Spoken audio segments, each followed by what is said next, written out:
माझ्या बायकोवर खूप प्रेम होते. मी तिची प्रत्येक इच्छा पूर्ण करण्याचा प्रयत्न करायचो. पण एके दिवशी मी तिला असे काही करताना पाहिले की माझ्या डोळ्यांवर विश्वासच बसत नव्हता. माझ्या बायकोने लग्नाच्या पहिल्याच रात्री मला वचन दिले होते की ती नेहमी माझ्या परिवाराची काळजी घेईल. पण ती इतकं वाईट वागू शकते याचा मी स्वप्नात देखील विचार केला नव्हता. आज या गोष्टीला पूर्ण 3 वर्ष उलटली आहेत. तो दिवस मला अजूनही आठवतो, ज्या दिवशी मी लग्न करून माझी पत्नी पल्लवीला माझ्या घरी घेऊन आलो होतो. लग्नाच्या पहिल्या रात्री ती नववधू म्हणून माझ्या खोलीत बसली होती. वधूच्या वेशात पल्लवी इतकी सुंदर दिसत होती की माझी तर तिच्यावरून नजरच हटत नव्हती. पल्लवीसारखी इतकी सुंदर मुलगी माझ्या बायकोच्या रूपात मला मिळाली, याला मी माझं नशीबच समजत होतो. लग्नाच्या पहिल्या रात्री आम्ही एकमेकांना वचनात बांधून आयुष्याला सुरुवात केली होती. मी पल्लवीला वचन दिले होते की मी नेहमी तिच्याशी एकनिष्ठ राहीन. सुखात असो किंवा दुःखात मी प्रत्येक परिस्थितीत तिच्या सोबत राहीन, तिला नेहमी आनंदी ठेवीन. मी पल्लवीला सांगितले की माझी आई मी लहान असतानाच आम्हाला सोडून देवाघरी गेली. मला आणि माझ्या बहिणीला सावत्र आईचा त्रास सहन करावा लागू नये म्हणून माझ्या वडिलांनीही दुसरे लग्न केले नाही. माझ्या वडिलांनी त्यांचे संपूर्ण आयुष्य एकट्यानेच घालवले. मी पल्लवीला समजावून सांगितले की आता तुलाच माझ्या वडिलांची आणि या घराची काळजी घ्यायची आहे. याआधी माझ्या वडिलांना आणि घराला माझी बहीण सांभाळत आली होती, पण माझ्या बहिणीचेही माझ्यासोबतच लग्न झाले होते, म्हणून आता सगळी जबाबदारी पल्लवीच्या अंगावर आली होती. पल्लवीच्या हातावरची मेहंदी ही अजून उतरली नव्हती, पण तरीही तिला घरची सगळी कामे पाहावी लागत होती. तसे तर आमच्या घरात घर कामासाठी नोकर ठेवले होते, पण तरीही घरात अनेक नोकर असले तरी नोकरावर ध्यान ठेवणारे असणे आवश्यक असते. लग्नानंतर काही दिवसांनीच घरची आणि बाबांची सर्व जबाबदारी पल्लवीनेच सांभाळली. पल्लवीसारख्या समंजस मुलीला माझ्या आयुष्यात पाठवल्याबद्दल मी देवाचे आभार मानत होतो. पल्लवी माझी खूप काळजी घ्यायची आणि सगळ्यात आनंदाची गोष्ट म्हणजे ती माझ्या वडिलांचीही खूप सेवा करायची. माझ्या बाबांचे आता वय झाले होते, त्यांना आता जास्त चालता फिरताही येत नव्हते, त्यामुळे बाबा आता जास्त वेळ त्यांच्या खोलीत आराम करण्यातच घालवायचे. आमच्या लग्नाला फक्त 3च महिने झाले होते, पण या 3 महिन्यात पल्लवीने आम्हा सर्वांना आपलेसे केले होते. मी माझ्या वडिलांचा एकुलता एक मुलगा होतो, त्यामुळे आता त्यांचा सर्व व्यवसाय मीच सांभाळायचो. त्यामुळे कामाचा सर्व लोड माझ्या एकट्यावरच होता, म्हणून लग्नानंतरही मी जास्त घरी राहू शकलो नाही. लग्नानंतरही माझी तीच रुटीन होती. सकाळी ऑफिसला जायचं आणि संध्याकाळी घरी परत यायचं. जेव्हा मी ऑफिसमधून घरी यायचो तेव्हाही माझी बायको घरातले कामं आणि माझ्या वडिलांची सेवा करण्यातच मग्न असायची. खरं तर आमच्या घरात नोकरांची काहीच कमतरता नव्हती, पण तरीही ती नेहमी म्हणायची की मी बाबांच्या कोणत्याही बाबतीत तडजोड करू शकत नाही. पल्लवीला माझ्या वडिलांची एवढी काळजी घेताना पाहून मी मनोमन खूप खुश व्हायचो आणि स्वतःला खूप नशीबवान समजायचो. कारण आमच्या कुटुंबात माझ्या चुलत भावांच्या बायका लग्न झाल्यानंतर लगेचच वेगळ्या घरात स्थायिक झाल्या होत्या आणि त्यांनी त्यांच्या आई वडिलांना एकटे सोडले होते. पण पल्लवी मात्र खूप मोकळ्या मनाची स्त्री होती. तिच्या मनात सासरच्या मंडळीविषयी जराही द्वेष नव्हता. जेव्हा जेव्हा माझी बहीण सासरच्या घरून माहेरी यायची तेव्हा पल्लवी माझ्या बहिणीचीही खूप काळजी घ्यायची. जेव्हा माझ्या बहिणीने पल्लवीला बाबांची काळजी घेताना बघितले तेव्हा तिने मला सांगितले की दादा, मी जेव्हा लग्न करून सासरी गेले तेव्हा मला फक्त बाबांचीच काळजी सतावत होती, पण आता जेव्हा मी बहिणींना त्यांची काळजी घेताना पाहिले आहे तर आता मला कोणतंच टेन्शन राहिलं नाही. यावर मी माझ्या बहिणीला सांगितले की पल्लवी असताना तुला काळजी करण्याची काहीच गरज नाही, ती बाबांची चांगली काळजी घेते. मी सुद्धा पल्लवीच्या प्रत्येक गोष्टीची काळजी घ्यायचो. मी तिला कशाचीही कमतरता पडू दिली नाही. मी पल्लवीवर खूप प्रेम करू लागलो. 1 मिनिटही तिच्यापासून दूर राहू शकत नव्हतो. मी ऑफिसमध्ये असायचो तेव्हा मी तिला पुन्हा पुन्हा फोन करायचो. एके दिवशी बाबांची तब्येत बिघडली तेव्हा बाबा म्हणाले की त्यांचे पाय खूप दुखत आहेत. आता ते जास्त तर वेळ खाटीवरच घालवत असल्यामुळे त्यांच्या पायात दुखत असे. डॉक्टरांनी सांगितले की बाबांच्या पायांना मसाजाची गरज आहे, कारण त्यांच्या पायात रक्तप्रवाह नियमित झाला पाहिजे. डॉक्टरने मसाज सोबतच काही औषधही लिहून दिली होती. मसाज करताना कोणताही निष्काळजीपणा करू नये असे डॉक्टरांनी सांगितले होते. वडिलांची औषधं मी पल्लवीला दिली आणि सांगितले की मी तर पूर्ण दिवस ऑफिसमध्येच असतो, त्यामुळे तिने बाबांची पूर्ण काळजी घ्यावी. आणि आपल्या देखरेखीखाली रोज एखाद्या नोकराला त्यांच्या पायाची मालिश करायला लावावी. यावर पल्लवीने जे उत्तर दिले ते ऐकून तर मी हैराण झालो. ती म्हणाली की तुझे वडील मला माझ्या वडिलांसारखेच आहेत. त्यांची जबाबदारी मी कोणत्याही नोकरावर सोडणार नाही. मी स्वतःच त्यांच्या पायांची मालिश करणार. पल्लवीचे हे बोलणे ऐकून मला खूप आनंद झाला. मी पल्लवीला मिठी मारली आणि म्हणालो की पल्लवी, माझी साथ कधीच सोडू नकोस. माझे तुझ्यावर खूप म्हणजे खूप प्रेम आहे. आता पल्लवी रोज सकाळी माझ्यासोबत उठायची, माझ्या नाश्त्याची व्यवस्था करायची आणि मी ऑफिसला गेल्यानंतर रोज बाबांच्या पायांना आणि हातांना मसाज करायची, जेणेकरून त्यांच्या शरीरात रक्तप्रवाह चांगला व्हावा आणि त्यांचे पाय दुखू नये म्हणून. मी रोज ऑफिसवरून घरी येऊन वडिलांच्या खोलीत त्यांना भेटायला जायचो. तेव्हा वडील खूपच आनंदाने मला सांगायचे की मी खूप नशीबवान आहे की मला पल्लवीसारखी सून मिळाली. पल्लवी माझी खूप सेवा करते. माझ्या वडिलांनी पल्लवीला भरभरून आशीर्वाद दिले. बाबांच्या तोंडून पल्लवीची स्तुती ऐकून माझ्या मनात आता पल्लवीबद्दल प्रेम आणि आदर दोन्हीही खूप वाढले होते. आमच्या आयुष्यात सगळं काही व्यवस्थित चालू होतं, पण फक्त एकच कमतरता होती, ती म्हणजे आमचं लग्न होऊन 2 वर्ष होण्यात आली होती, पण अजून आम्हाला मूलबाळ झाले नव्हते. आम्ही डॉक्टरांजवळ तपासणी केली तेव्हा डॉक्टर म्हणाले की माझ्या आणि पल्लवीमध्ये काहीच कमी नाही. मग मला काळजी वाटत होती की जर काही प्रॉब्लेम नाही तर मग आम्हाला मूल का होत नाही. लग्नानंतर प्रत्येक स्त्रीची आई होण्याची इच्छा असते. जर या गोष्टीला जास्त काळ लोटला गेला तर ती अस्वस्थ होते, पण मला हे कळत नव्हते की पल्लवीला या गोष्टीचं काहीच टेन्शन नव्हतं. मग मी विचार केला की कदाचित पल्लवी जास्त धीर धरणारी मुलगी आहे, म्हणूनच ती धीर सोडत नाही आणि अस्वस्थ होत नाही.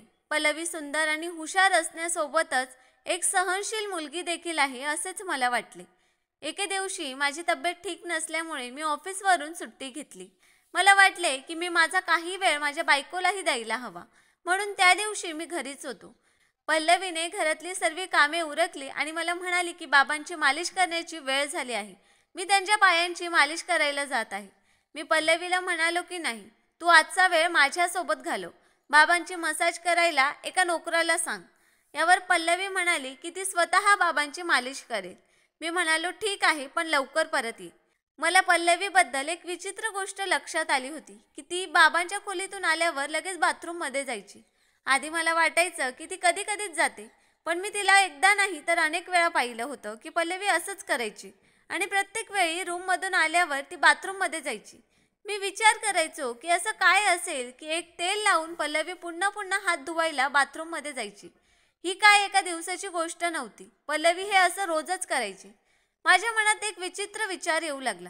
एके दिवशी माझी बहीण आली होती. ती 2-3 दिवस माहेरीच राहणार होती. माझ्या बहिणीला पण ही गोष्ट लक्षात आली की पल्लवी बाबांच्या रूममध्ये मसाज करायला जाते आणि रूममधून बाहेर येताच बाथरूममध्ये जाते. माझ्या शंकेचे रूपांतर आता विश्वासात झाले होते. माझ्या डोक्यात ही गोष्ट बसली की काहीतरी गडबड आहे, कारण ही गोष्ट माझ्या बहिणीने देखील नोट केली होती. आता मला हे जाणून घ्यायचे होते की माझी पत्नी पल्लवी माझ्या वडिलांच्या खोलीत असे काय करते की तिला पुन्हा पुन्हा बाथरूममध्ये जाण्याची गरज पडते. एके दिवशी मी पल्लवीला फोनवर बोलताना ऐकलं. तिची बोलण्याची पद्धत सांगत होती की ती तिच्या घरच्यांशी बोलत नव्हती. मी विचार केला की पुढच्या वेळी मी मुद्दाम म्हणेल की माझं पण बोलणं करून देशील का. मग असेच एके दिवशी पल्लवी मला पुन्हा फोनवर बोलताना दिसली. तेव्हा मी म्हणालो की पल्लवी, माझं पण तुझ्या कुटुंबाशी बोलणं करून दे.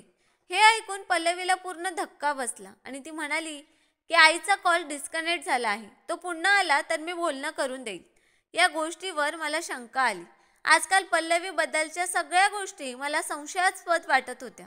एका दिवशी मी पल्लवीला मुद्दाम सांगून गेलो की मी ऑफिसमधून रात्री उशिरा येईन, परंतु हा तर माझा प्लॅन होता, कारण की मी जरा लवकर घरी येईल आणि हे पल्लवीला कळणार नाही. मग मी गुपचूप बघतो की पल्लवी माझ्या वडिलांच्या खोलीत काय करते ते. मी पल्लवीला सांगितले की मी ऑफिसमधून उशिरा येईन, पण मी वेळेपूर्वी ऑफिसमधून घरी आलो. मी माझ्या बेडरूममध्ये गेलो तेव्हा पल्लवी तिथे नव्हती. माझ्या लक्षात आलं होतं की ती बाबांच्या खोलीत असेल. मी दबक्या पावलाने त्यांच्या खोलीकडे चालू लागलो. मला कळत नव्हते की मी हे ठीक करत आहे की चुकीचं. मला माझी शंका दूर करायची होती. माझे वडील इतकी वर्ष लग्नाशिवाय राहत होते. मला शंका होती की माझी पत्नी त्यांच्यासोबत आहे. मी गुपचूप माझ्या वडिलांच्या खोलीत डोकावून पाहिले. तेव्हा मी जे काही पाहिले ते पाहून मी थक्क झालो. मला जसं वाटलं तसं काहीच नव्हतं. मी माझ्या बायकोचा गैरसमज करून घेतल्याची मला खूप लाज वाटली. मी माझ्या वडिलांवर संशय घेतला. मी पाहिले की पल्लवी बाबांच्या डोक्याची मालिश करत होती आणि मला वाटले तसे काहीच नव्हते. हा चुकीचा विचार करण्याआधी मला समजायला हवे होते की पल्लवी ही विवाहित स्त्री आहे आणि ती घरची सर्व कामं करते. तिचे चारित्र्य मला वाटले तितके वाईट नव्हते. माझी शंका चुकीची ठरल्याचा मला जितका आनंद झाला तितकाच मला स्वतःबद्दल वाईट वाटत होते की मी माझ्या स्वतःच्या वडिलांवर आणि माझ्या पत्नीवर संशय कसा घेतला. माझ्या विचाराची लाज वाटून मी माझ्या खोलीत बसलो होतो. तेवढ्यात पल्लवी खोलीत आली. तिने मला विचारले की तुम्ही लवकर आलात. मी म्हणालो हो, मला उशिरा यायचे होते पण बरे वाटत नव्हते म्हणून मी लवकर आलो. माझ्या या प्रश्नावर पल्लवीने जे उत्तर दिले ते ऐकून मी आणखीनच गोंधळात पडलो. पल्लवीने सांगितले की मी आज ऑफिसमधून लवकर येणार आहे हे तिला माहीत होते, कारण मी परत कधी येणार हे जाणून घेण्यासाठी पल्लवीने संध्याकाळी माझ्या ऑफिसला फोन केला होता. मी आल्यावर ऑफिसमधून कोणीतरी सांगितलं की सर घराकडे निघाले आहेत. आता माझ्या मनात हा प्रश्न येत होता की आज मी घरी लवकर येणार आहे हे त्यांना माहीत होते, म्हणूनच आज त्यांनी माझ्यासमोर नाटक केले असेल. आज मी जे पाहिले ते मला दिखावा वाटत होता. सत्य अजूनही माझ्यापासून लपलेले आहे असेच मला वाटले. आता मी यामागचे सत्य काय आहे ते शोधून काढायचं ठरवलं. त्या दिवसानंतर मी पल्लवीला काहीच सांगितलं नाही आणि ऑफिसमधून खूप लवकर घरी आलो. मी घरी आलो तेव्हा पल्लवी खोलीत हजर नव्हती. मी मोलकरणीला विचारले तेव्हा मोलकरणीने सांगितले की ती बाबांच्या खोलीत आहे. मी याच तर संधीत होतो की पल्लवी बाबांच्या खोलीत मसाजसाठी जाताच मी पण बघेन सत्य काय आहे ते. मी वडिलांच्या खोलीकडे जाऊ लागलो. मी बाबांच्या खोलीच्या दिशेने जाताना माझ्या मनातील शंका खरी तर होणार नाही ना असाच विचार करत होतो. वडिलांच्या खोलीत गेल्यावर माझ्या पायाखालची जमीनच सरकली. पल्लवी असे काही करू शकते याची कल्पनाही मी करू शकत नव्हतो. ज्या मुलीला मी खूप प्रेम दिले तीच मला अशी फसवेल याचा मी स्वप्नात देखील विचार केला नव्हता. माझ्यात तर उभं राहण्याची ताकदही उरली नव्हती. मी पाहिले की पल्लवी आणि एक मुलगा वडिलांच्या खोलीत आहेत आणि पल्लवी माझ्या वडिलांना कागदावर सही करायला सांगत आहे. मी माझी शंका दूर करण्यासाठी इथे आलो होतो, पण इथे आल्यावर मी एका मोठ्या संकटात सापडलो. मला कळतच नव्हतं की इथे काय होत आहे. पल्लवी हे काय करत आहे? तिच्या जवळ उभा असलेला तो मुलगा कोण आहे? माझे वडील नकळत प्रत्येक कागदावर सही करत होते एवढेच मला दिसत होते. मला याची पर्वा नव्हती. एकच भीती होती की पल्लवी असे काही तर करत नाही ना की ज्यामुळे तिला माझ्यापासून दूर जावे लागेल, कारण पल्लवीवर माझे खूप प्रेम होते. मला तिच्यापासून दूर जायचे नव्हते. पण ज्या गोष्टीची मला भीती होती शेवटी तेच झाले. मी पल्लवीला असे काही बोलताना ऐकले की ज्यामुळे माझा अर्धा प्राणच गेला. मी तिथे उभा आहे हे पल्लवीला आणि त्या मुलाला माहीत नव्हते. पल्लवी त्या मुलाला म्हणाली की पटकन या म्हाताऱ्याची सही घे. मी माझे सामान बांधले आहे. माझा नवरा येण्यापूर्वी मला इथून जावे लागेल. मला आता पण कळत नव्हते की माझ्या घरात काय होत आहे. माझं तर डोकं काहीच काम करत नव्हतं. मी धावत जाऊन पल्लवीचे खांदे पकडले आणि तिला हलवले आणि विचारले, हे काय करत आहेस तू? तू मला फसवत आहेस का? पल्लवीने आश्चर्याने विचारले. तुम्ही ऑफिसमधून इतक्या लवकर कसे आलात? मी तिला म्हटलं की मी काहीतरी विचारले आहे त्याचं उत्तर दे. पल्लवी माझ्या प्रश्नावर गप्प होती. तिला सोडून मी त्या मुलाची कॉलर पकडली. पल्लवी मला वारंवार त्याला सोडायला सांगत होती. मी त्या मुलाला पोलिसांची धमकी दिली आणि म्हटलं, खरे सांग, तू इथे काय करायला आला आहेस, नाहीतर तुला पोलिसांच्या हवाली करेन. माझ्या अशा म्हणण्याने त्या मुलाने भीतीने सांगितले की तो पल्लवीचा प्रियकर आहे आणि तिच्या लग्नापूर्वी आम्हा दोघांचे एकमेकांवर प्रेम होते. पल्लवीच्या घरच्यांनी त्या मुलाऐवजी माझ्याशी लग्न करायला तिला भाग पाडलं. जेव्हा पल्लवीला समजले की तिचे एका श्रीमंत मुलाशी लग्न होणार आहे तेव्हा तिने तिच्या प्रियकरासोबत असा प्लॅन केला की लग्नानंतर दोघेही माझी संपत्ती घेऊन घरातून पळून जातील, कारण पल्लवीचा प्रियकर फारच गरीब होता. तिला माझ्याशी लग्न करून माझी संपत्ती लुटायची होती आणि हाच तिचा प्लॅन होता. ज्या व्यक्तीसाठी पल्लवीने माझी फसवणूक केली त्याने पोलिसांच्या धमकीवर पल्लवीचा पर्दाफाश केला. आता मला समजले की पल्लवी माझ्या वडिलांची इतकी काळजी का घ्यायची, कारण माझी सर्व संपत्ती माझ्या वडिलांच्या नावावर आहे हे तिला माहीत होते. ती माझ्या वडिलांच्या इतक्या जवळ यासाठी जात होती की एखादी संधी पाहून त्यांना बेशुद्ध करून त्यांच्या मालमत्तेच्या कागदपत्रांवर सह्या करून घ्यायच्या होत्या. आता मला समजले की पल्लवीला मूल का झाले नाही आणि तिला याची काळजी का नव्हती. पल्लवीला तिच्या प्रियकरासोबत पळून जायचे होते आणि त्याच्यासोबत आयुष्य घालवायचे होते. पल्लवीने संपत्ती आणि तिच्या प्रियकराच्या नादात स्वतःचा संसार उद्ध्वस्त केला. पल्लवी फोनवर कोणाशी बोलत असे आत्ता मला समजले. तिच्यावर इतका विश्वास ठेवणारा मी मूर्ख होतो. त्या दिवशी तिने वडिलांना असे औषध दिले होते की ज्यामुळे ते बेशुद्ध झाले होते. मी वेळेवर आलो नसतो तर पल्लवीने माझी फसवणूक तर केलीच असती, तर आमची पूर्ण संपत्ती घेऊन पळ काढला असता. मी पोलिसांना फोन केला. पल्लवीने माझ्या पायाशी पडून माझी माफी मागितली, पण मी तिला माफ करू शकत नव्हतो. तिने माझा विश्वास तोडला होता. पल्लवीवर माझं मनापासून प्रेम होतं. त्या फालतू मुलासाठी तिने माझी फसवणूक केली. त्या मुलासाठी ज्याने पल्लवीचे रहस्य अगदी थोड्याशा धमकीवर उघड केले. आता कदाचित पल्लवीला कळले असेल की तिने चूक केली, पण आता काय फायदा. आता वेळ निघून गेली. मी तिच्या प्रत्येक इच्छा पूर्ण केल्या, तरीही तिने माझ्याशी हे सर्व केले. पल्लवीला तिच्या कृत्याची शिक्षा तुरुंगात मिळत होती. पल्लवीच्या या विश्वासघातानंतर मी कोणत्याही महिलेवर विश्वास ठेवणं सोडून दिलं. नंतर माझ्या बहिणीने समजावले की या फसवणूक करणाऱ्या मुलीसाठी तुझे आयुष्य उद्ध्वस्त करू नकोस. तू अजून तरुण आहेस. तुझ्या भावी आयुष्यासाठी जोडीदार शोध आणि लग्न कर. पल्लवीनंतर मी खूप डिप्रेशनमध्ये गेलो. माझ्या बहिणीने आणि वडिलांनी मला खूप समजावले. मग पल्लवीच्या जाण्यानंतर मी सुद्धा तिचं टेन्शन घेणं सोडून दिलं आणि एक छानशी मुलगी बघून तिच्याशी लग्न करून घेतलं. आता आम्हाला एक मुलगा आहे. मी माझ्या आयुष्यात खूप आनंदी आहे. सर्व लोक सारखे नसतात. तुरुंगातून सुटल्यानंतर पल्लवीने माझ्याशी बोलण्याचा खूप प्रयत्न केला, पण मला त्या विश्वासघातकी महिलेची सावली देखील माझ्या सुखी कुटुंबावर पडू द्यायची नव्हती. तर मित्रांनो, स्टोरी आवडली असेल तर व्हिडिओला लाईक, सबस्क्राईब आणि शेअर करायला विसरू नका. धन्यवाद.